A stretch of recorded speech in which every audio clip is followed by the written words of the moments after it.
टोपी पहनाने वाली बहू। अनीशा एक बहुत ही समझदार और अच्छी बहू थी और वो सबका अच्छे से ख्याल भी रखती थी। बस उसमें एक कमी थी कि वो लोगों को टोपी पहनाकर उन्हें बेवकूफ बनाकर छोड़ती थी। एक दिन अनीशा अपनी सास से कहती है, माँ मैं बाजार शॉपिंग करने जा रही हूँ, शाम तक आ जाऊंगी। अच्छा ठीक है बहू। अनीशा बाजार में शॉपिंग करने चली जाती है और बाजार में अपने लिए कपड़े देखती है। तभी उसे एक रेड कलर की ड्रेस पसंद आ जाती है। ये ड्रेस कितनी अच्छी है और ये मेरे ऊपर बहुत अच्छी लगेगी।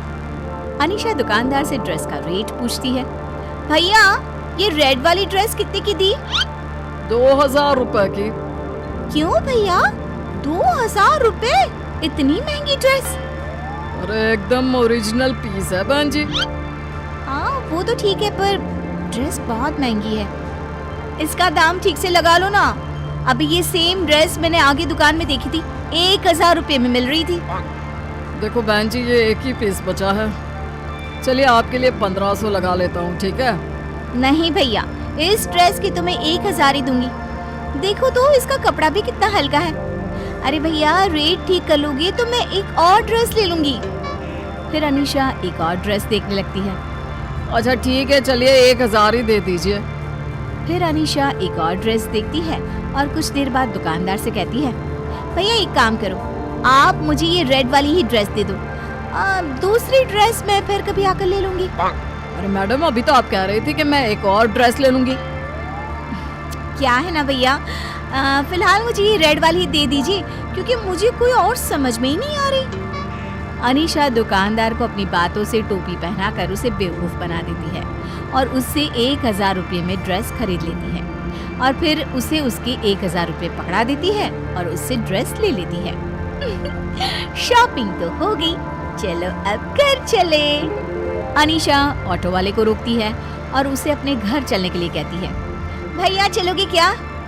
हाँ हाँ बहन जी 100 रुपए लगेंगे। 100 रुपये? अरे भैया पास ही में तो है, 50 ले लेना। चलिए आप 80 दे देना। अरे भैया मेरा घर कोई ज्यादा दूर नहीं है, पास ही में है, रोज 40 में आती जाती हूँ, आप भी 40 ले लीजिएगा।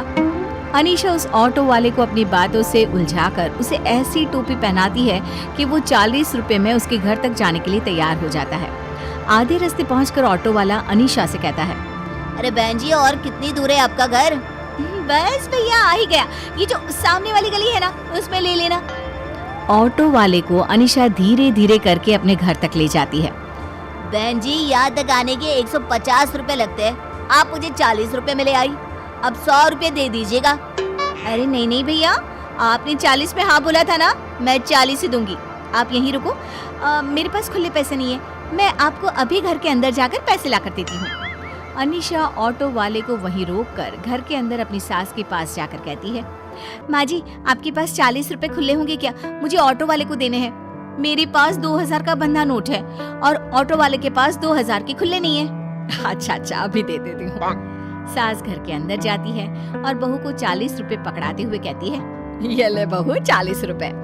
माँ जी मैं आपको शाम को 40 रुपए दे दूंगी। हाँ अरे कोई बात नहीं बहू। अनीशा ऑटो वाले को पैसे देकर अपने कमरे में चली जाती है और अपने कपड़े देखकर बड़ी खुश होती है। इतनी अच्छी ड्रेस मुझे कितने सस्ते दाम में मिल गई और ऑटो वाले ने भी कम पैसे में घर तक छोड़ दिया और ऑटो वाले के पैसे भी माँ जी से ही ले लिए। बहुत अच्छा रहा आज तो।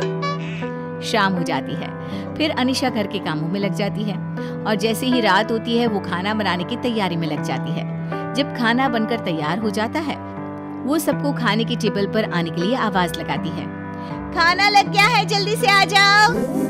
फिर अनीशा, उसकी सास और उसका पति सुनील खाना खाने आ जाते हैं। सभी लोग जब खाना खा लेते हैं तो अपने कमरे में सोने चले जाते हैं। फिर अगली सुबह अनीशा सोकर उठती है और किचन में चाय बनाने के लिए जाती है। अपनी सास को देखकर कहती है, माँ जी आप इतनी अच्छी चाय कैसे बना लेती हैं? मुझे भी बनाना सिखा दो ना, मैंने कितनी कोशिश की आपके जैसे चाय बनाने की पर बनती नहीं है। अरे तुझे मेरे हाथ की चाय अच्छी लगती है ना, तो मैं तुझे बनाकर पिलाती हूँ ना। अनीशा की सास अपनी चाय की तारीफ सुनकर खुश हो जाती है और वो अनीशा के लिए चाय बनाकर उसे पीने के लिए देती है। जैसे ही अनीशा अपनी सास की बनाई हुई चाय पीती है, माँ जी, आपके हाथ में तो जादू है, जादू। आपके हाथ की बनी चाय पीकर तो बस दिन बन जाता है, मन करता है पीती ही जाओ। अनीशा की सास अपनी तारीफ सुनकर खुश हो जाती है और फिर हर सुबह रोज अनीशा को चाय बनाकर पिलाती। अनीशा भी अपनी सास को बेवकूफ बनाकर अंदर ही अंदर बड़ी खुश हो रही थी। मेरा तो काम हो गया, अब मुझे रोज चाय बनानी नहीं पड़ेगी, उल्टा मुझे माँ जी के हाथ की बनी हुई चाय पीने मिल जाएगी। अच्छी टोपी पहनाइए माँ जी को। ऐसे ही अनीशा को जब भी मौका मिलता वो किसी न किसी को टोपी पहनाकर बेवकूफ बनाती। अब तो अनीशा की इस आदत से उसका पति और उसकी सास परेशान हो चुके थे। ये अनीशा टोपी पहनाने का कोई मौका नहीं छोड़ती, जब देखो बेवकूफ बनाकर चली जाती है। फिर अनीशा की सास उसकी टोपी पहनाकर बेवकूफ बनाने की आदत को सुधारने के बारे में सोचने लगती है। इसे कैसे सुधारूं कि ये लोगों को टोपी पहनाना छोड़ दे। और अगले दिन सुबह सुबह अनीशा की सास की बहन उनके यहाँ रहने आती है, तो अनीशा की सास अपनी बहन को देखकर बड़ी खुश होती है। अरे दीदी कैसी हो? घर तक आने में आपको कोई परेशानी तो नहीं हुई ना? अरे नहीं नहीं, मैं तो यहाँ बड़े आराम से पहुँच गई। तभी अनीशा की सास की बहन अनीशा से कहती है, बहू, तेरे पास 500 रुपए होंगे क्या? अब हाँ माँ जी। वो जरा बाहर ऑटो वाला खड़ा है, उसे जाकर दे दे। मेरे पास खुले पैसे नहीं, मैं तुझे बाद में दे दूंगी। अनीशा अपनी सास की बहन को मना नहीं कर पाती और ऑटो वाले को 500 रुपए दे देती है। मैं सबको टोपी पहनाती थी, आज मुझे ही मौसी जी ने टोपी पहनाकर बेवकूफ बना दिया। तभी अनीशा की सास की बहन अनीशा से पूछती है, बहू, चाय वाय बना लेती हो या नहीं? जी वो माँ जी जितनी अच्छी चाय बनाना नहीं आता मुझे। अरे नहीं नहीं दीदी, अनीशा तो बड़ी ही अच्छी चाय बनाती है। तुम एक बार उसके हाथ की बनी चाय पियोगी तो तुम्हारा और मन करेगा कि हर बार उसके हाथ की ही चाय पीऊं। अनीशा कुछ नहीं बोल पाती और ना चाहते हुए सबके लिए चाय बनाकर लाती है। माँ जी, चाय। जैसे ही अनीशा की सास की बहन चाय पीती है, वाह जी वाह, क्या चाय बनाई है तूने, मजा ही आ गया चाय पीकर। ऐसी हर रोज सुबह सुबह तेरे हाथ की बनी चाय मिल जाए तो बस मजा ही आ जाए। क्यों नहीं माँ जी, मैं हर सुबह आपको अपने हाथ की चाय बनाकर पिलाया करूंगी। तभी अनीशा की सास की बहन अनीशा के हाथ में सोने की चूड़ियां देखते हुए कहती है, बहू, तेरी चूड़ियां तो बड़ी सुंदर है। है ना अच्छी? मुझे भी ऐसी ही चूड़ियां चाहिए थी, पर मुझे ऐसी डिजाइन की चूड़ियां कहीं मिली नहीं। बहू, मेरे लिए तुम अपने जैसी चूड़ियां लाकर देना ना, मैं तुम्हें उनके पैसे दे दूंगी। अरे नहीं माँ जी, आपको पैसे देने की कोई जरूरत नहीं है, आप इन्हें ऐसे ही रख लीजिए, मैं और ले लूंगी। अनीशा ना चाहते हुए भी अपनी सास की बहन को चूड़ियां दे देती है। तभी अनीशा की सास अपनी बहन से कहती है, दीदी आपको पता है अनीशा बहुत बढ़िया खाना बनाती है। एक बार अनीशा के हाथ का खाना खाकर देखोगी ना तो उंगलियां चाटती रह जाओगी। हाँ, नहीं नहीं माँ जी वो तो बस ऐसे ही, आप मेरी झूठी तारीफ क्यों कर रही हैं? अरे नहीं नहीं दीदी, अनीशा सच में बहुत अच्छा और स्वादिष्ट खाना बनाती है।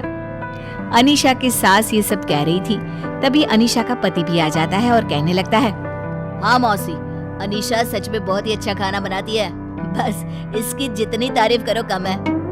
अनीशा अंदर ही अंदर रो रही थी, आज तो सबने मिलकर मुझे ही टोपी पहनाकर बेवकूफ बना दिया। अब से आगे से कभी भी मैं किसी को टोपी नहीं पहनाऊंगी।